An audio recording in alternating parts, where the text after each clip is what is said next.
اچانک انسان کا دل کسی چیز پہ آ جاتا ہے، یہ انسانی فطرت ہے، تو اس پہ پکڑ نہیں ہے۔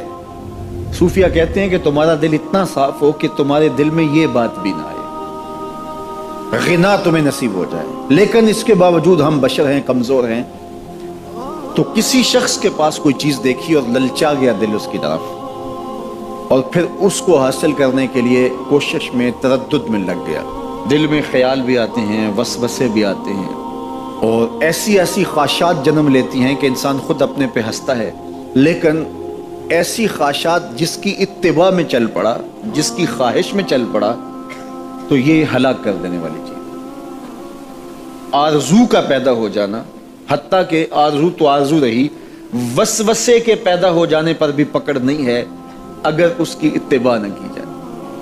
صحابہ نے حضور سے عرض کیا، حضور ہمیں ایسے وسوسے آتے ہیں کہ اگر ہم بیان کر دیں تو قتل کر دیے جائیں۔ اتنا غلیظ خیال بعض اوقات انسان کے دل کی تختی پہ آتا ہے، دماغ کی سکرین پہ ابھرتا ہے۔ تو فرمایا کہ تم کیا کرتے ہو؟ تو انہوں نے کہا کہ ہم اس کو جھٹکنے کی کوشش کرتے ہیں، جب اس طرح کا کوئی خیال آتا ہے تو بندہ اس کو جھٹکتا ہے، دور کرتا ہے، اور بندہ خوف زدہ ہوتا ہے اور اللہ کی پناہ میں آتا ہے، اور اس کی ایک حالت ہوتی ہے۔ تو اس حالت کا انہوں نے ذکر کیا کہ ہم تو پھر یہ کرتے ہیں۔ تو فرمایا کہ ذالک صریح الایمان، یہ تمہارے واضح ایمان کی علامت ہے کہ اس وسوسے کے بعد جو تمہاری طبیعت میں بے چینی اور بیزاری پیدا ہوئی، اور اس کو دھکیلنے کے لیے، اس کو خیال سے ہٹانے کے لیے، اس کو تصورات سے دور کرنے کے لیے جو تم نے کوشش کی، یہ تمہارا ایمان تھا جو کھڑا ہوا، اور تم اس سے بچنے کی کوشش کرتے ہو، تو یہ تمہارے ایمان کی علامت ہے۔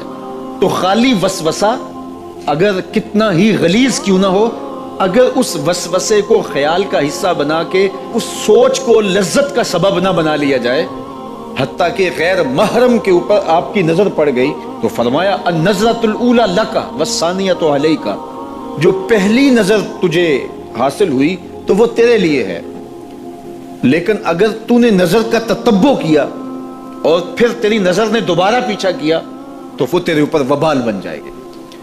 تو خواہش کا، وسوسے کا، اور کسی ایسی چیز کا دل اور دماغ کی سکرین پہ ابھرنا اور خیال پیدا ہو جانا، یہ کوئی بات نہیں ہے۔ انسانی زندگی کے اندر کتنے ہزار خیالات جو ہے وہ انسان کے دماغ میں جو ہے وہ پیدا ہوتے ہیں، اور پیدا ہو کر کے مٹتے ہیں، پھر نئے پیدا ہوتے ہیں۔ کبھی بھی انسان کا دماغ خالی نہیں رہتا، ہر وقت سوچتا ہے۔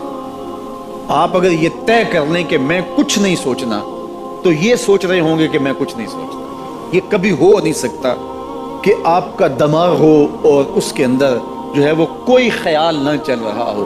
ہزاروں لاکھوں خیالات کا ایک ہجوم گزرتا ہے، تو انسان کا دل، دماغ اس طرح بھاگتا ہے۔ آپ اچھے لوگوں میں رہیں گے تو خیالات پاکیزہ ہوں گے۔ دیکھیے، آپ گندگی کے ڈھیر سے گزر رہے ہوں گے تو خیالات اسی طرح کے ہوں گے نا، اور اگر پھولوں کی روش سے گزر رہے ہوں گے، صحن چمن سے گزر رہیں گے تو خیال اس طرح کے ہوں گے نا۔ آپ جو ہے وہ کسی بازار سے گزر رہے ہوں گے تو خیال اس طرح کے ہوں گے، اور مدینے کی گلی سے گزر رہے ہوں گے تو پھر خیال اسی طرح کے ہوں گے نا۔ اس وقت آپ کے خیالوں کی دنیا کسی اور جہاں میں آباد ہے، اس لیے کہ آپ رسول اللہ کا فرمان سن رہے ہیں۔ لیکن اگر آپ کے سامنے کو گویا غزل گا رہا ہو تو پھر خیال کی وادیوں میں بھٹک کے کہیں آپ اور کھڑے ہوں گے۔ اب بات حضور کے فرامین کی ہو رہی ہے تو تصور پھر گنبد خضرا کے مکی کا ہی ہوگا نا، تصور تو پھر شہر حبیب کا ہی ہوگا۔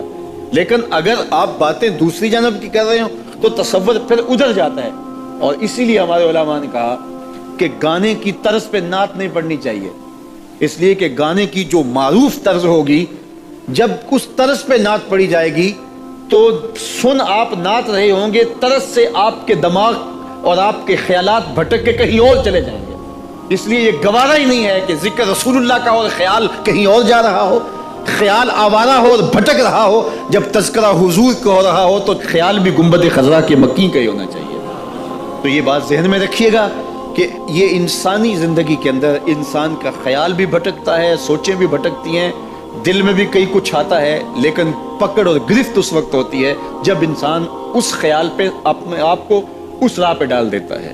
لالچ کا پیدا ہونا بھی شریعت میں ماخوذ نہیں ہے، وہ تمہارے لیے جو ہے وہ وبال تب بنے گی جب تم اس کی اتباع کرنے لگ جاؤ گے، اس خواہش کے پیچھے لگ جاؤ گے۔